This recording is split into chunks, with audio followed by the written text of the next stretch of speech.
Bienvenue dans le podcast Réussir son orientation. Dans ce podcast, je partage les réponses aux questions de mes élèves en matière d'orientation. Car s'ils se posent ces questions, tu te les poses sûrement aussi.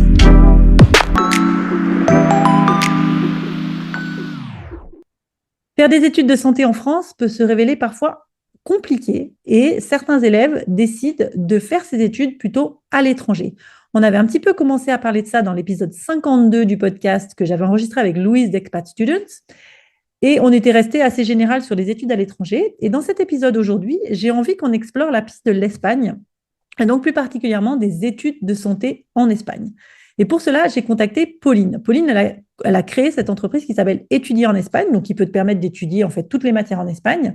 Mais j'ai voulu lui poser plus particulièrement des questions sur les études de santé. Alors pourquoi? Parce qu'en fait, Pauline, elle est toute jeune, elle a 25 ans, elle a énormément de projets, énormément d'énergie. Elle a fini ses études de vétérinaire en Espagne. Elle pratique aujourd'hui la médecine vétérinaire. En plus de ça, aujourd'hui, elle fait aussi un master et elle gère son entreprise Étudier en Espagne. Alors, pourquoi elle a créé cette entreprise? Parce que quand elle a passé son bac, il y a quelques années, elle s'est rendue compte que c'était hyper compliqué pour elle de trouver les informations pour avoir l'équivalence de son bac, pour savoir quelle université contacter, quelles étaient les universités sérieuses ou pas. Et elle s'est dit que ça serait chouette d'aider les jeunes pour avoir en fait toutes les informations qu'elle n'a pas eues. Donc, je l'ai interviewée. Elle a commencé par me parler de son parcours et je pense que c'est un parcours qui est très intéressant puisque c'est celui que tu pourrais avoir si tu veux étudier en Espagne. Elle m'a aussi parlé des différents possibilités pour le parcours public et le parcours privé. Et puis, ensuite, on a un petit peu allé dans les détails de toutes les études de médecine, de vétérinaire, de kiné, de dentaire. Et donc, je me dis que si c'est des choses qui t'intéressent, peut-être que tu vas avoir des réponses avec Pauline aujourd'hui. Alors, je vais te laisser écouter cet entretien. Je pense que tu vas beaucoup, beaucoup aimer l'énergie de Pauline. En tous les cas, moi, j'ai vraiment passé un très, très bon moment en sa compagnie.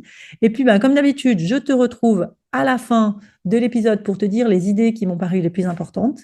Et là aussi, comme d'habitude, si tu penses que cet épisode peut intéresser quelqu'un, n'hésite pas à le partager. En attendant, je te souhaite une bonne écoute et je te dis à tout à l'heure.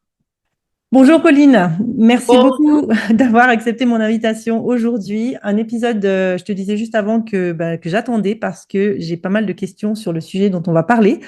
Avant de commencer, est-ce que tu peux me dire déjà comment vas-tu aujourd'hui? moi très très bien. À Valencia, il fait très beau, donc on est génial. Donc tu es à Valencia, c'est ça? Exactement. Moi, je suis basée à Valencia, dans le cœur de Valence. Donc voilà, il fait toujours Ok, très beau. Il pleut c'est 4 jours à super. l'année. Et voilà. Génial. Est-ce que peut-être, je commence, enfin, c'est pas très original comme début, mais est-ce que tu pourrais peut-être nous en dire un petit peu plus sur toi, qui tu es, ton parcours, pour qu'on comprenne un petit peu, voilà, ce que tu fais dans ce podcast aujourd'hui. Donc alors, moi, j'ai décidé de venir en Espagne. Ça va faire maintenant presque 9 ans et demi, 10 ans. Pour venir faire vétérinaire. C'était mon rêve d'enfance, de gosse. Je voulais rien faire de plus. Donc, c'était vétérinaire ou rien. Et du coup, après mon parcours au lycée, en ayant fait un bac scientifique, j'ai décidé absolument de partir. J'ai dit à mes parents qu'il était hors de question que je fasse prépa BCPST. En plus, c'était très compliqué. Puis moi, j'étais Mhm. pas très très bonne en maths et en physique, hein, donc j'avais 14 de moyenne, mais j'étais pas excellente. Et du coup, j'ai décidé de partir en Espagne. Et du coup, là, ça va faire maintenant presque 4 ans que je suis diplômée de l'école de Saragosse. Moi, j'ai terminé dans l'école publique de Saragosse. J'ai commencé en privé et j'ai terminé en public. C'est un Ok. parcours assez atypique. Et du coup, maintenant, je fais chirurgienne depuis 3 ans. 3 ans, j'ai fait un internat rotatoire, j'ai fait des internats dans les grands hôpitaux.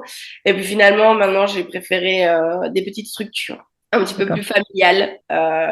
Voilà, à taille humaine. Et du coup, maintenant, je continue à faire mes petites chirurgies et puis à côté, du coup, à aider les élèves parce qu'en fait, du coup, il y a 8 ans maintenant, que je me trompe pas dans les dates, ça va faire 8 ans que j'ai créé un site totalement, voilà, d'une manière totalement un petit peu imprévue parce que c'était pour aider les élèves à la base à faire comme moi parce que je trouvais ça génial que j'ai pu arriver en Espagne et faire en fait ce que moi je rêvais depuis mes 5 ans. Donc, j'ai créé un site qui s'appelait Étudier en Espagne. En plus, c'était sur WordPress, voilà. Et puis, j'ai commencé à faire un blog en racontant absolument tout ce que j'étudiais, tout ce que je faisais, que c'était trop cool en Espagne, que enfin j'avais réussi à rentrer dans une école et que j'avais même 20 sur 20 en maths parce qu'ici, il y avait que statistiques en première année. Donc, trop contente. Voilà. Et du coup, en fait, ce blog, il a eu, je crois qu'il y a plus de 200 élèves qui m'avaient contacté en même pas quelques semaines. D'accord. Du coup, ouais, là, j'ai dit à ma famille, OK, là, il va falloir que je fasse quelque chose parce que je peux plus. En fait, moi, j'avais les examens en même temps. Donc, c'était un peu compliqué voilà, de faire mes examens de veto, anatomie et tout ça. Et puis, en plus, j'avais 200 élèves qui me posaient des questions. Ouais, comment t'as fait? Comment tu fais pour entrer? Et du coup, j'ai dit, OK, bon, ben, si ça marche, je vais faire une plateforme de dons, je vais continuer à aider les gens. Et puis, je crois que j'avais mis une petite cagnotte sur Litchi. Et puis, j'ai dit, ben, comme ça, les gens qui veulent, ils peuvent donner, ceux qui peuvent pas, c'est pas grave. Et puis, on commence comme ça. Et puis, bon, finalement, non, j'ai reçu quasiment rien. Et j'ai aidé plus de 1000 élèves, finalement, en une année. Donc, en recevant 10 euros sur Litchi, c'était cool parce que Ouais. j'ai plein de gens. Mais du coup, pour moi, c'était vraiment beaucoup de temps. Et puis j'ai vu que, enfin, avec les examens, c'était pas compatible en fait. Donc j'ai arrêté un petit temps, j'ai vraiment limité, j'ai essayé d'aider des amis à des amis, et puis après finalement j'ai dit non mais là il y a une opportunité, Oui, bien donc sûr. pourquoi pas créer un organisme et du coup faire des packs d'aide. Donc j'ai commencé à faire des petits packs pour aider les étudiants, puis en fait au bouche à oreille j'ai fait rentrer tellement de gens que du coup les étudiants m'ont dit waouh, ok Pauline on veut venir avec toi, on veut faire la même chose. Et du coup, bah, ça a continué comme ça. Et puis finalement, ça a fait que maintenant, on a carrément des partenariats avec bah, les écoles. Et du coup, on a fait une petite entreprise familiale pour justement aider de plus en plus d'élèves. Ouais, d'accord. Donc, on continue à fond. Enfin, moi, je continue mes chirurgies le matin et l'entreprise de l'autre côté pour aider les élèves et surtout ne pas m'arrêter parce que bah, du coup, il y a toujours plus d'étudiants qui veulent venir en Espagne vu qu'en France, notre situation, elle est assez Oui, c'est compliquée compliqué. Ouais. et que bah, du coup, ils nous permettent pas forcément de nous faciliter les choses pour réaliser notre rêve. Donc, pourquoi pas étudier en Espagne et puis pourquoi pas, voilà, continuer à faire venir plein d'élèves qui finalement ont le même rêve que moi et puis il n'y a pas de raison de pas réussir à faire ce qu'on veut parce qu'on n'a qu'une vie. Donc, autant Autant y aller. profiter. Ok. Exactement. Alors, Exactement. étudier en Espagne, en fait, c'est comme son nom l'indique, ça permet d'étudier tous les sujets en Espagne, hein. On le disait, enfin, nous, en aparté, on disait ça. Si on peut étudier de l'architecture, du commerce, du droit, enfin, tout ce que tu veux. Hein. Vous aidez tout le monde. Mais pour essayer de faire un épisode de podcast un peu construit, on a choisi de se Ouais. limiter aux études de santé. Maintenant, les jeunes, ils peuvent vous contacter pour tout. Ouais. Alors, Ouais. concernant la santé, nous, on va rentrer un petit peu plus dans le détail avec ce qui existe peut-être déjà en Espagne au niveau des solutions publiques, au niveau des solutions privées. Est-ce que tu peux nous expliquer un petit peu comment ça fonctionne? Exact. Donc, en fait, en Espagne, il y a, donc, comme tu viens de le dire, Corinne, deux types d'écoles. Donc, les publiques, en fait, c'est des écoles qui sont très difficiles d'accès, pas Mhm. impossibles, hein, mais très difficiles. En fait, pour arriver dans le public, il faut que, donc, nous, les Français, on convertisse notre bac à Madrid sur 10. Donc, qu'est-ce qui se passe? Par exemple, un élève qui a 18 sur 20 au bac, sa note, elle sera de 9 sur 10. Ok. OK? Donc, on est très désavantagés, en fait, parce que les Espagnols, eux, ont une note sur 14. Donc, qu'est-ce qui se passe? Que ben, si on veut se présenter dans les publics, par exemple, la note générale de tête, hein, là, j'ai pas les notes exactes, mais je crois que la dernière nota de corte, donc la moyenne générale qui est demandée pour les universités publiques, on appelle ça la nota de corte. Et la nota de corte, en général, par exemple, pour vétérinaire, l'année dernière, était de 11, 11,5 pour la dernière élève qui est passée, par exemple, à l'école de Saragosse. Mhm. Qu'est-ce que ça signifie? Que l'élève, il doit avoir minimum 14-15 sur 20, parce que sinon, il ne passe pas Mhm. automatiquement, et repasser une épreuve de bac espagnol pour lui permettre de gagner entre 0 à 4 points supplémentaires en supplément pour essayer de faire cette équivalence, vu que nous, on a une note sur 10 et eux sur 14. Ah oui. Ok. Donc, Donc, tu fais les voilà, deux. En fait, tu es obligé. Même si tu as une bonne exactement. note au bac, tu es obligé de repasser une épreuve du bac espagnol. Exactement, parce que même Ouais. si l'élève a 20 sur 20 au bac, ça Ouais. lui fait un 10 sur 10. Donc, s'il D'accord, fait ok. une note de 11,5, bah, Ça du coup, suffit on pas. est. D'accord, ok. Voilà, donc ça, c'est un peu la barrière de la publique. Après, point positif de la publique, le prix. Hein. Bah, même Mhm. moi, j'étais super contente de passer du privé au public parce que bah, le public, c'est 1000, je crois, 1000 euros l'année. Moi, je payais, je crois, 2000 et quelques en fonction des matières qu'on choisit. Hein, voilà. Et une école privée, on doit payer. Là, pour cette année, je crois qu'elles sont toutes vers 20 000 euros. Voilà. On est D'accord, entre ok. 10 000 et 25 000 euros, voilà, en Entre 10 fonction 000 de et la, 25 000 euros en fonction de la spécialité. Ouais, ok, donc c'est quand même un en budget. fonction de la filière. Ouais, Ok. celles qui sont moins chères, je vous avoue que j'ai pas connaissance de, peut-être certaines filières sont à peut-être 8 000, 7 000, mais en tout cas, les filières de santé, en général, on est sur du 10 000 jusqu'à cette année 25 000 € pour Waouh. du Ok. dentaire en Ouais. anglais. On est sur des prix très très chers, donc c'est l'année. Et après, les privés, par contre, chaque école privée a son propre processus. Donc, c'est-à-dire que, voilà, par exemple, l'Universidad Europea, il faut passer les tests maintenant. Donc, ils ont des tests de langue, tests d'anglais, tests d'espagnol, et ils doivent également passer un test talent, qui est un test de logique avec voilà des questions de méthode de travail en général, et ensuite une petite interview écrite avec des questions de motivation. Donc par exemple, ça serait le process pour l'une des privées qui serait l'UE, et après voilà chaque privé a son propre processus. Donc là, vraiment, il faut regarder quels critères sont demandés. Je sais qu'il y a d'autres écoles privées qui demandent aussi rapport de stage, carte de motivation, voilà, lettre de motivation. Enfin, il faut vraiment voir qu'est-ce qui est demandé. Mais alors, en fait, si je comprends bien, donc en France, si tu veux faire des études de santé, tu n'as pas le choix, hein, tu passes par tu fais des études publiques, Ouais, point. En ouais, Espagne, tu peux faire tes études de santé dans le public, mais aussi dans le privé. Et exactement. il n'y a pas de système, en tous les cas pour le privé, comme Parcoursup, c'est-à-dire que tu ne vas pas postuler sur une plateforme en Espagne. C'est à toi d'aller voir ensuite chaque école et d'essayer de comprendre ce qu'ils veulent, comparer les programmes, les coûts, etc., etc. C'est ça? Exactement, exactement. En fait, même les Espagnols, quand ils sortent des écoles, je crois pas qu'ils aient un Parcoursup, hein. En vrai, c'est D'accord. eux qui s'inscrivent dans les différentes écoles. Et en plus de ça, ça va dépendre de la note. Donc jusqu'au mois de juin, juillet, sans leur note de bac, ils ne savent toujours pas où ils vont être. Ok. Ok. Donc ça se joue vraiment tout au dernier moment. C'est vraiment compliqué et stressant. Du coup, les élèves s'inscrivent dans le privé parce que le privé, le point positif, c'est que bah, du coup, ils peuvent savoir s'ils sont pris ou pas. Parce qu'ils payent la réservation de place. S'ils sont pris, ils doivent payer la Ok. réservation de place. Ils sont Donc, payés. ce que tu dis, c'est que, en fait, dans le privé, il n'y a pas vraiment de calendrier attendre le bac. Enfin, j'imagine qu'après, il faut avoir son bac, hein, de toute façon. Ouais, ouais, ouais. Mais si je veux faire une formation médicale dans le privé, je peux, dès le mois de septembre, par exemple, de mon année terminale, commencer déjà à faire mes demandes et je peux avoir ma réponse, en fait, assez rapidement. C'est ça? Exactement. Là, par exemple, on a déjà commencé les processus au mois d'octobre. Donc, il y a déjà des élèves qui ont été acceptés. Et là, ça se passe en plusieurs phases. Donc, après, ça dépend de chaque école, hein. Il y a des écoles qui, je pense, vont être déjà complètes vers décembre, janvier. On aura D'accord. déjà presque plus de place. Et après, voilà, ça se passe par phase. Donc, il y a des phases d'admission. Il faut qu'ils se présentent. Et ils savent en avance qui sont pris. Pour les publics, en général, il faut vraiment attendre la note du bac, puisque ça va être la nota de Mhm. corte. Donc, qui passe au mois de mai-juin. Et vers le mois de mai-juin, ils sauront quelles notes ils ont obtenues, leur classement pour aller dans telle école. Par exemple, Je celle de comprends. Saragosse, la Complutense à Madrid, Ouais. ou n'importe quelle école. Mais du coup, ils doivent vraiment savoir leur classement. Parce que, bah, du coup, l'élève qui a un 12, il sera en premier. Celui qui a eu un 11,4, il sera, D'accord.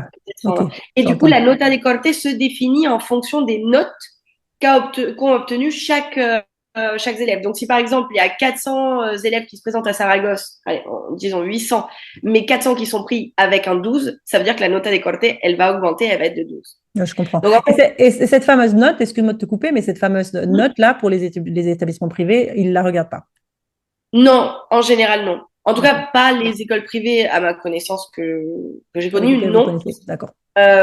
J'avoue que j'ai jamais vu ce cas de figure parce qu'en général, ils prennent, voilà, sur bulletin de première, ils regardent 80% des bulletins de première, ils regardent, voilà, la motivation de l'élève, les tests qui passent, la langue, le niveau de langue. Oui. Vraiment, dans les privés, ils demandent vraiment le niveau de langue. Tandis que dans les publics, le niveau de langue, je pense pas qu'ils demandent un niveau de langue, hein, parce qu'en D'accord. vrai, dans les OK. publics, il y a très peu d'étrangers qui viennent parce que Bien bah, c'est sûr. très OK. compliqué. Vu qu'on est en désavantage par rapport à eux. Alors, justement, quand on parle d'études de santé, on va parler médecine, on va parler veto, on va parler kiné, on va Mhm. parler dentaire.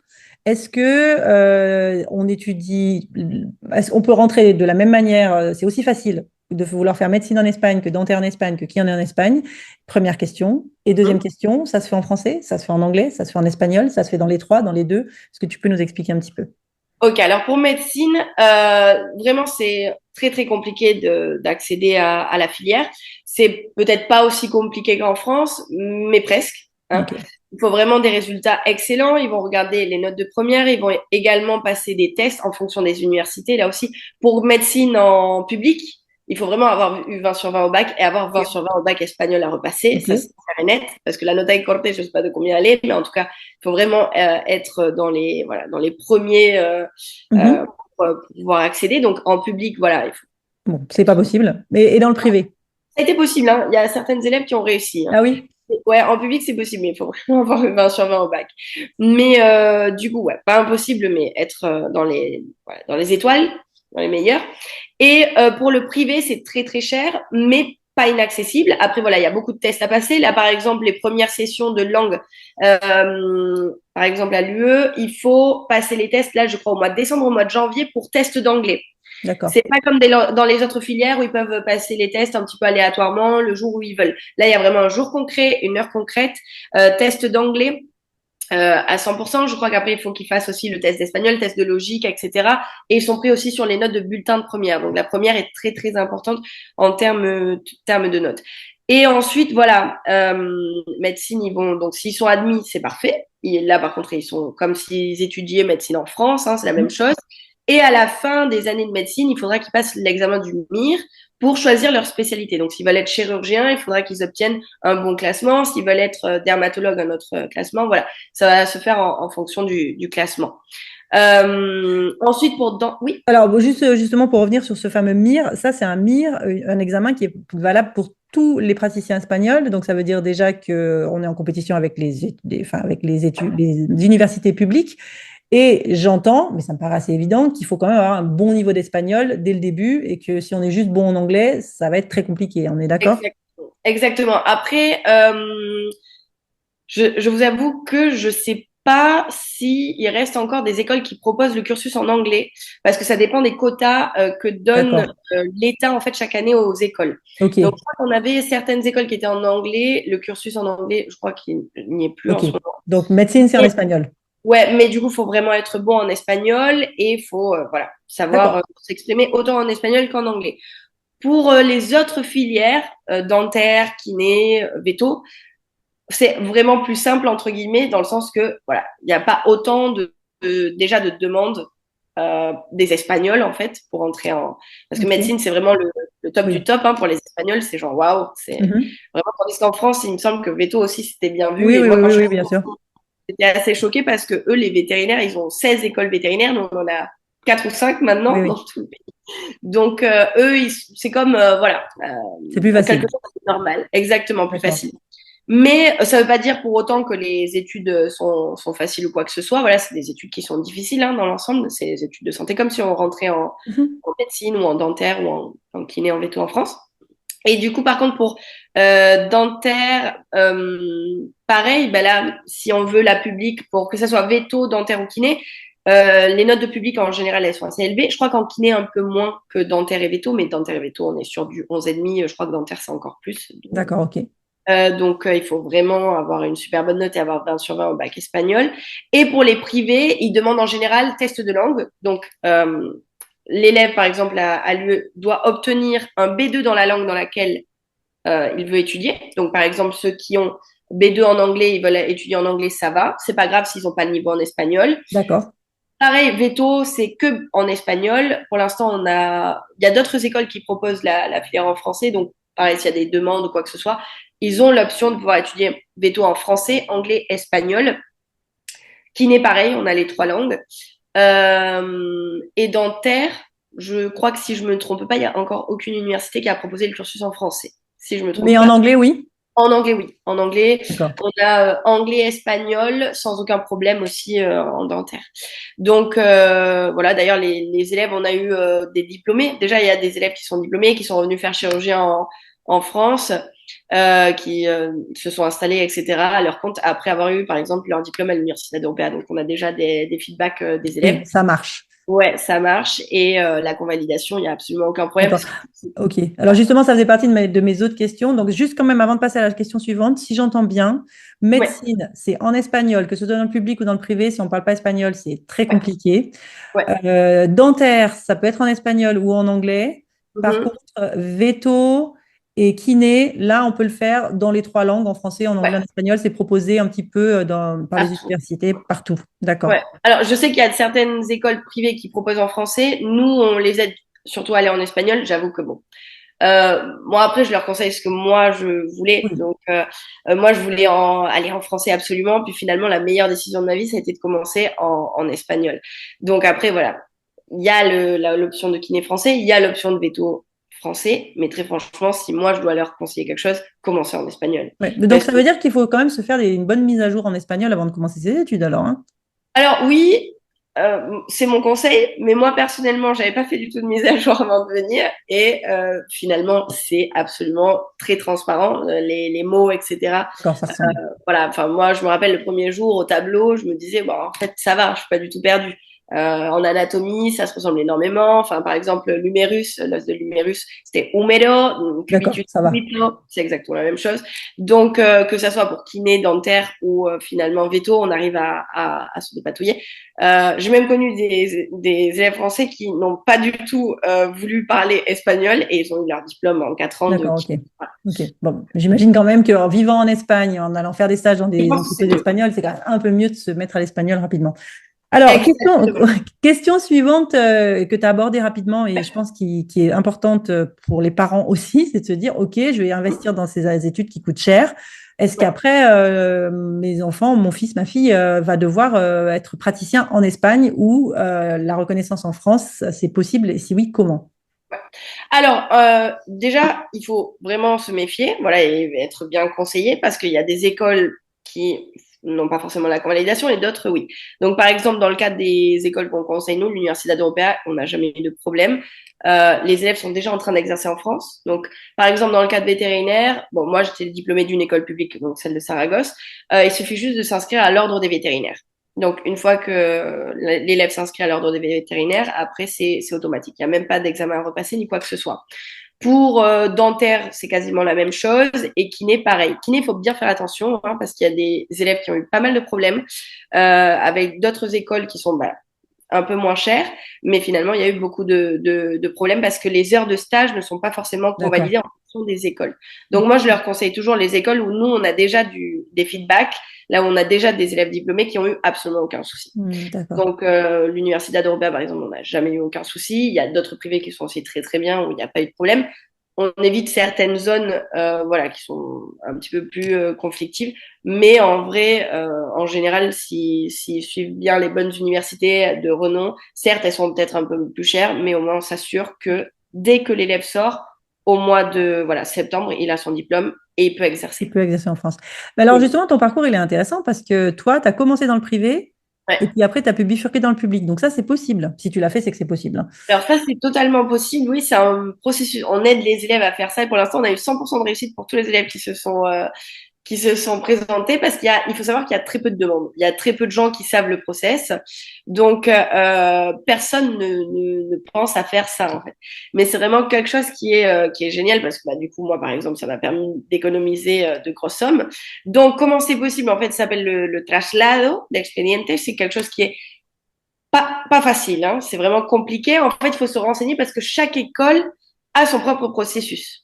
Chaque école Donc, publique, alors, tu veux dire. chaque école publique. Donc là, par exemple, pour vétérinaire, il y en a plus de 14-15. Donc, il faut se renseigner, appeler chaque école publique pour savoir les dates, comment ça marche et les nouveaux critères. Parce que chaque année, ils changent leurs critères. Donc moi, par exemple, à mon époque, il fallait vraiment avoir, pour Saragosse, une très, très bonne note de moyenne générale de vétérinaire. Donc moi j'avais eu une bonne note, hein, voilà, je crois que j'avais du 8 sur 10 à mon expediente. Donc l'expediente c'est comme la moyenne générale de vétérinaire ou Mhm. de dentaire ou de kiné. Donc j'avais eu une très très bonne note et du coup je m'étais présentée. La première année j'ai pas été prise parce que finalement c'était pas suffisant hein, parce qu'ils prenaient 5 élèves sur toute l'Espagne. Ah oui. Ouais, donc c'est compliqué mais bon finalement quand on voit les statistiques il y avait que 40 élèves qui se présentaient donc c'était Oui, pas ok. Donc, c'est pas. Ça va. possible, exactement, c'est totalement faisable. Et du coup, voilà, moi j'ai été prise la deuxième année, je suis arrivée de deuxième d'Espagne. Mais j'ai connu des élèves qui, voilà, même sans un dossier qui soit excellent, on arrive à les présenter et qui est 100% de réussite dans ce processus-là. D'accord. Pour l'instant, on n'a pas eu d'échec parce que tous les élèves ont obtenu, voilà, finalement des écoles qui ne sont peut-être pas forcément demandées. Les Espagnols n'y pensent pas. Donc, même si on est en compétition avec les Espagnols, ils aiment bien voilà, rester en famille. Donc, ils n'ont pas envie de partir peut-être voilà, dans les écoles publiques qui sont plus loin. Après, moi, c'était à refaire. Voilà, Saragosse, j'étais très contente, mais le climat, ça m'a pas du tout plu. Donc, revenir à Valence, mais malheureusement, Valence, voilà, j'ai pas pu parce que sinon c'était absurde vu que j'avais réussi à rentrer. Mais voilà, il faut faire vraiment une bonne liste de chaque école, savoir qu'est-ce qu'ils demandent, les appeler, etc. Nous, on aide les élèves à faire ça, mais c'est vraiment un processus qui est compliqué dans Ouais, ce sens. et ça, c'est un processus que toi, tu as fait en veto, mais qui est aussi possible en kiné, qui est aussi possible en dentaire, ou c'est uniquement pour veto que c'est possible? Alors, kiné, je t'avoue on le conseille pas parce que j'ai un peu peur au niveau des heures de convalidation, D'accord. puisqu'on a des problèmes avec Oui, les oui. écoles publiques, parce que après, l'ordre des kinés en France ne, Ouais, voilà, il validera pas le pas trop dossier. comment il fonctionne, mais il y a eu des problèmes par rapport aux heures de stage. Je dois dire que dentaire, pour l'instant, je ne connais personne qui l'a fait. Ok. Donc, les élèves préfèrent rester, par exemple, Ouais. à l'UEV ou à l'UEM et dire, OK, moi j'ai commencé là, même s'il faut que je paye, je termine et je sais que j'ai mon diplôme. Donc, je pense que c'est faisable, hein. Par exemple, à l'Université de Valencia, j'avais regardé à la publique de Valence, euh, ils prenaient deux dentistes Ok. par an qui venaient d'autres écoles. D'accord. Ok. Il y a Donc la ça se place. tente. Voilà, Ça se mais tente. deux élèves par an. Donc, il faut Ok. vraiment être dans les meilleurs. Ok, super. On va terminer, Pauline, justement pour dire comment toi, avec étudier en Espagne, comment vous fonctionnez, comment toi tu peux donner un coup de main à des jeunes qui aimeraient partir en Espagne et qui se disent, oh là là, toutes ces écoles, comment je fais pour savoir laquelle est la bonne, celle qui est reconnue, pas reconnue, comment vous aidez-vous? Comment vous Ouais. travaillez? Alors, nous, on demande tout simplement aux élèves de nous envoyer un message et déjà de répondre. J'ai un petit formulaire que je leur envoie tout le temps pour un petit peu étudier la situation de chacun. Si les élèves, ils me disent, voilà, moi, j'ai pas eu 14 au bac, je veux aller dans une école, mais qui soit comme ça et comme ci. Donc, nous, on analyse un petit peu le dossier de chaque élève. Déjà, si l'élève, il a pas eu 14 au bac, une école publique, ça va être très Oui, compliqué. bien sûr. Donc, on peut pas lui vendre, même à travers les pas, quelque chose dans laquelle on lui vend Là, ça ne quelque chose marchera qui ne pas. va Mhm. pas rentrer, exactement. Donc, on leur propose aussi différentes universités. Donc, s'ils veulent aller, par exemple, dans l'université européenne, on leur fait tous les processus absolument gratuitement. Ils n'ont rien à payer parce qu'on a réussi des partenariats justement avec les universités pour que eux, ils n'aient rien à dépenser. Donc, moi, c'est ce que j'aurais aimé à l'époque, quelqu'un qui m'aide de A à Z et qui me fasse rien payer parce que j'étais totalement perdue en espagnol. Donc, nous, on fait absolument tout. Ils ont juste à nous renvoyer les bulletins, les documents d'identité signés, voilà, la clause légale pour qu'on puisse partager avec l'université les documents. Et après, on les aide dans tout. Tous ceux qui passent par notre biais en général et qui vont dans les universités partenaires, pareil, on les aide avec le logement, on les aide avec l'accréditation du bac français en bac espagnol, qui est un autre document à faire et à obtenir. Ensuite, on les aide aussi, on les met tous en contact. On fait Mhm. des événements, des journées portes ouvertes, des visites de Valence, etc. Par exemple, dans le cas de Valence, puisque moi je vis là. Madrid, j'avoue que c'est un peu plus compliqué, mais au mois de février, on va organiser aussi des événements. On leur organise voilà des journées pour qu'ils puissent tous se connaître un petit peu en avance, parce que c'est stressant. Hein. Même moi, je connaissais personne. Je voulais le contact des autres élèves, et puis finalement, l'université me les avait pas du tout donné, ce qui était un peu stressant parce que bah, finalement, on sait pas avec qui on va être. Donc là, moi, je les mets déjà tous en contact, comme ça, en plus, ils peuvent faire des colloques, ils peuvent se Ouais, trouver. super. Ouais, Super. donc ça, c'est vraiment le but est de développer ça encore plus ces années. Et après, on a voilà, un nouveau concept qu'on est en train de développer depuis 3 4 ans, qui est pas mal et que moi, en fait, c'était mon rêve à l'époque que j'aurais voulu. C'est donc, on a créé mon académie qui, en fait, va être une petite académie pendant l'été, enfin, qui est déjà en place, où on donne, en fait, tout le programme nouveau, donc ils n'ont pas vu en passe, ils n'ont pas vu au bac, etc., qu'ils vont avoir en espagnol. Donc, par exemple, moi, je donne le cursus de préparation à la médecine vétérinaire. Donc, je leur donne toutes les matières en avance d'anatomie. Donc, on voit tout le squelette, les muscles, ligaments, etc. On voit aussi le système, tout ce qui est organes, en anatomie 2. En fait, ils voient tout le programme qu'ils vont voir en première année, les choses les plus importantes et basiques parce qu'on a que 1 mois et 2 heures par jour pour le faire, mais on leur donne ça en intensif. Donc là, ben, les D'accord. élèves ont l'option, c'est pas voilà, obligatoire, hein, ils le prennent s'ils veulent. Et on va faire la même chose en kiné avec des profs qui sont des anciens élèves qui sont diplômés et qui exercent en France, D'accord. donc ils Ok. peuvent nous poser des questions.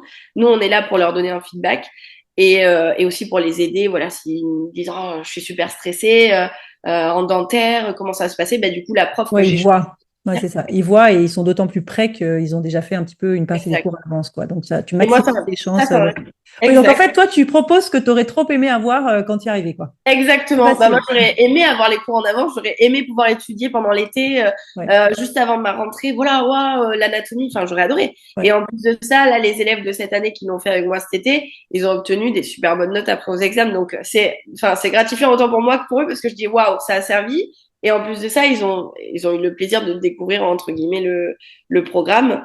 Et en plus, ils peuvent être en vacances, c'est en ligne. Donc, c'est quelque chose que moi, j'aurais adoré. Et comment tu Donc, fais pour faire tout ça? alors, C'est c'est une fou. très bonne question. C'est fou. Voilà, c'est une très bonne question. Non, mais après, je pense qu'il faut le faire. Il faut faire les choses en aimant ce qu'on fait. Et moi, là, j'adore, en fait. Ça se sent. Voilà, je me mets à la place des élèves et moi, j'aurais aimé que quelqu'un puisse me guider, en fait, de A à Z dans le processus. Ouais. Et surtout, voilà, me dire, écoute, non, fais pas ça parce que là, tu vas faire une bêtise. Fais ça et t'as l'option de ça. Moi, par exemple, si on m'avait dit que au traslado de expediente pour aller à Saragosse, il fallait que j'ai vraiment que des 8 sur 10 ou des 9 sur 10 à la première année, j'aurais tout donné. Mm. Sauf que bah, là, moi, je suis arrivée, j'étais nouvelle, je savais pas, voilà. Ou on m'aurait dit repasse le bac espagnol parce que comme ça, pour Madrid, ça va te donner plus de points. Bah, je l'aurais fait. Voilà. Ouais, Donc, ok, moi, super. j'aurais aimé avoir voilà, cette petite voix pour me Ouais, dire, ouais, des petits insights de ceux qui sont exact, déjà. Ouais, non, mais trop, trop bien, super. exact. Écoute, Pauline, c'est super et je pense que ça va tenter. Donc, en plus, comme tu dis, tu as quand même cette solution gratuite pour ceux qui veulent aller dans les universités privées. Maintenant, vous travaillez aussi avec les universités avec lesquelles vous n'avez pas de partenariat. Ouais, Là, exact. évidemment, il faut payer vos Ouais, services et c'est normal parce que tu fais ouais. quand même pas tout ça que par bénévolat et heureusement, donc c'est très Non, bien. mais on est en train de travailler à fond dessus, à voir si on peut faire en sorte que les universités, du coup, aient des partenariats et que personne n'ait rien à payer. Waouh, bravo. Voilà. On est Trop en bien. train de travailler dessus à fond. Après, voilà, la seule chose qui sera le seul service qu'on peut pas mettre gratuitement, malheureusement, c'est le service des publics. Oui, oui, bien sûr. Ouais, non, mais ça, c'est Voilà. sûr. Et il y a un travail énorme à faire même avec l'élève. Hein. L'élève devra aussi être avec nous plusieurs fois en visio. Mais voilà, franchement, on est en train de travailler à fond pour justement que les élèves puissent bénéficier de tout gratuitement. Ça, c'est mon but au long terme. Donc, à voir si on y arrive. Pareil, les écoles d'espagnol. On a aussi plein d'autres projets. Voilà, de monter des petites choses pour le poste. Pareil, il faut savoir que, genre, je l'ai pas mentionné, mais on les aide aussi à s'intégrer en France à leur retour. Donc, on a déjà des D'accord. offres d'emploi en vétérinaire. Ouais, Ok, donc c'est vraiment le parcours. complet. Je te prends au bac et je t'emmène jusque dans ton cabinet pour mettre ta plaque, Ouais, quoi. ouais, ouais. Ok, D'ailleurs, on a eu plusieurs cliniques qui m'ont contacté cet été et plusieurs structures qui veulent vraiment, les élèves, là, génial, ils les attendent à la sortie de incroyable. l'Université européenne de Madrid. Donc, vraiment, voilà, des demandes de tous les côtés pour finalement ben, aider les élèves à s'intégrer après par la suite. C'est Donc, trop bien, c'est formidable. ouais. Je Génial. Bah, pense écoute, que, bravo pour toi. Si jamais on veut te contacter ou contacter étudier en Espagne, on ouais. fait comment? Alors, sur WhatsApp, le mieux, c'est le WhatsApp.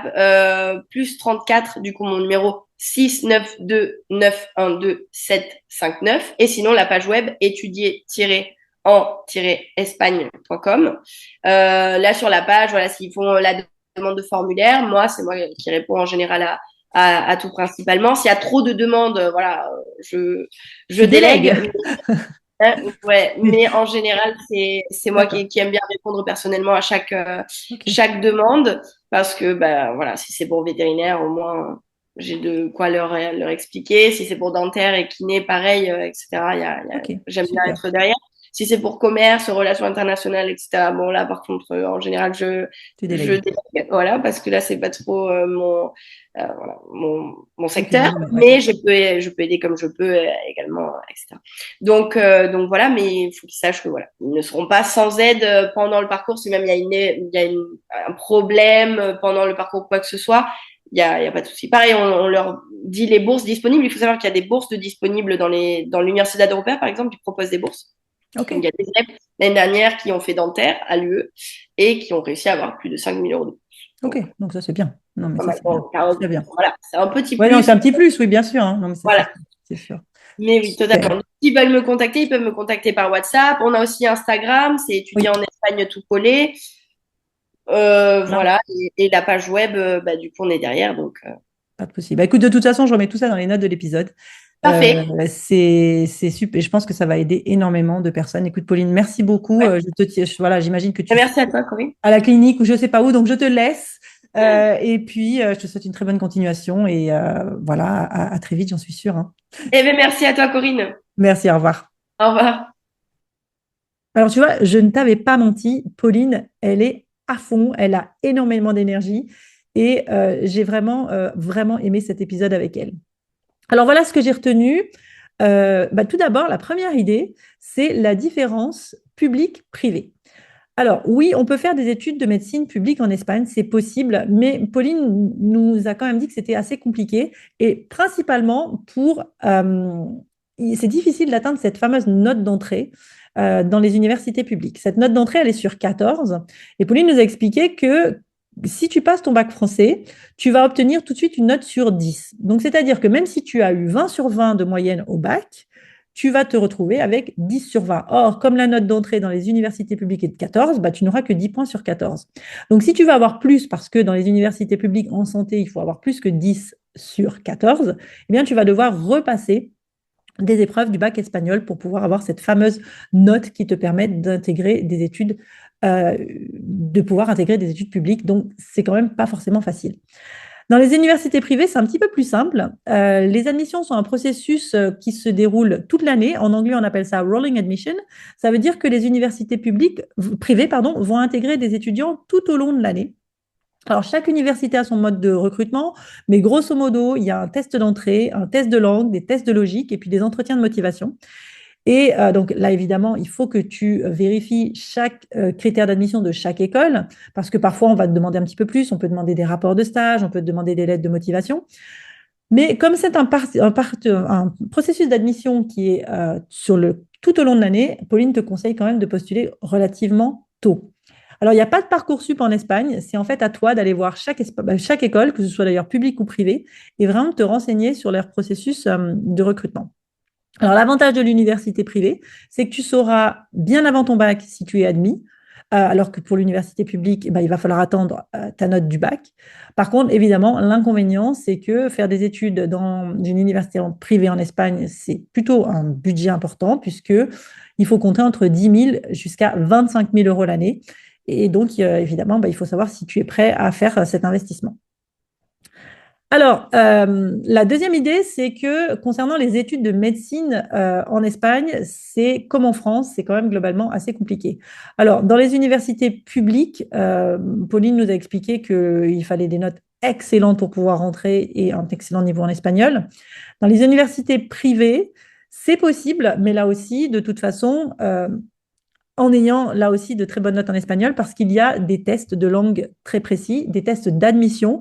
Et à l'inverse des autres études de santé en Espagne, là pour le coup, il y a des examens d'entrée à des moments très précis qui ont plutôt lieu en novembre, décembre, grosso modo selon les universités. Et même si tu fais tes études de santé, enfin de médecine en Espagne, de toute façon, ce seront des études en espagnol. Et à la fin, tu vas passer un examen final qui s'appelle MIR. Et il est fondamental d'être très, très bien classé pour pouvoir choisir ta spécialité parce que là, tu vas rentrer en concurrence avec toutes les universités privées et les autres universités publiques pour pouvoir avoir le choix de ta spécialité. Donc, la médecine, même en Espagne, c'est quand même pas forcément très simple. La troisième idée, c'est que pour le coup, en dentaire et en kiné et en vétérinaire, c'est pas très simple, mais c'est quand même un petit peu plus facile parce qu'il y a peut-être un peu moins de demandes et surtout, il y a beaucoup plus d'écoles, principalement en vétérinaire. Il nous a expliqué qu'il y avait 16 écoles. Et donc, intégrer une université privée, c'est plus facile. Et ce que Pauline a dit, et c'est son parcours, et j'ai trouvé ça vraiment pas mal, c'est de se dire qu'elle, elle a commencé dans une université privée et elle a pu intégrer une université publique au cours de son parcours, au bout d'une année, enfin de 2 années pour elle, hein, parce qu'il y a la possibilité de bifurquer. Alors, elle exprime quand même qu'en kiné dentaire et vétérinaire, les notes d'accès pour l'université sont quand même assez élevées et que pour les universités privées, ils demandent aussi un très bon niveau en langue. Alors, tu peux faire des études de vétérinaire, de kiné en français, anglais ou espagnol. Pour les études de vétérinaire, pardon, c'est juste en espagnol ou en anglais. Mais Pauline te conseille vraiment de te mettre à l'espagnol au plus vite pour pouvoir faire ses études en espagnol et ensuite, pourquoi pas, intégrer le parcours public. Euh, Pauline te dis là aussi de te méfier du choix de ton université parce que la reconnaissance des diplômes n'est pas forcément garantie dans toutes les universités. Et c'est vrai que l'avantage de travailler avec son entreprise, c'est qu'elle, elle sait quelles sont les universités qui reconnaissent les diplômes en France. Elle a bien précisé, en l'occurrence pour kiné, de ne pas changer d'université parce qu'il y a un nombre d'heures de stage à faire et qu'il est vraiment fondamental de garantir que l'école dans laquelle tu vas pratiquer ton diplôme pour pouvoir être kinésithérapeute te permette bien d'avoir l'équivalence en France. Alors, il est évident que Pauline, pour ça, elle va pouvoir t'aider et j'ai trouvé que sa vision de son entreprise était vraiment intéressante puisque elle va pouvoir t'accompagner dès le bac en te proposant des cours dans son académie pour te préparer aux examens. Elle va te mettre en contact avec d'autres étudiants pour pouvoir là aussi peut-être trouver une colocation ou déjà être en contact avec des jeunes. Elle va évidemment t'aider à ton admission et à ta reconnaissance des diplômes. Et puis, elle pourra aussi t'aider plus tard à intégrer une université publique et enfin à trouver un travail puisqu'elle est en contact avec des entreprises françaises qui recherchent des professionnels. Donc, j'ai vraiment bien aimé sa démarche, surtout qui était de dire, ben voilà, moi, j'ai envie de proposer aux jeunes tout ce que j'ai pas eu quand je suis partie en Espagne. Voilà, alors écoute, j'espère que cet épisode t'a plu. N'hésite pas à contacter Pauline sur son site internet www.étudierenespagne.com, sur son Instagram aussi, et sur son numéro de téléphone par WhatsApp. Je mettrai ce numéro dans les notes de l'épisode.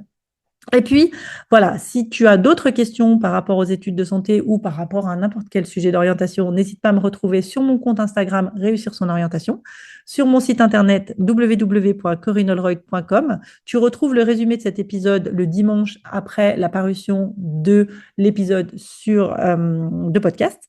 Et puis, ben voilà, dis-moi si ce genre d'épisode t'intéresse, dis-moi si l'entretien avec Pauline t'a plu, parce que tous tes retours, tous tes feedbacks m'aident un petit peu à choisir les invités que je vais pouvoir te proposer pour répondre en fait à tes questions d'orientation.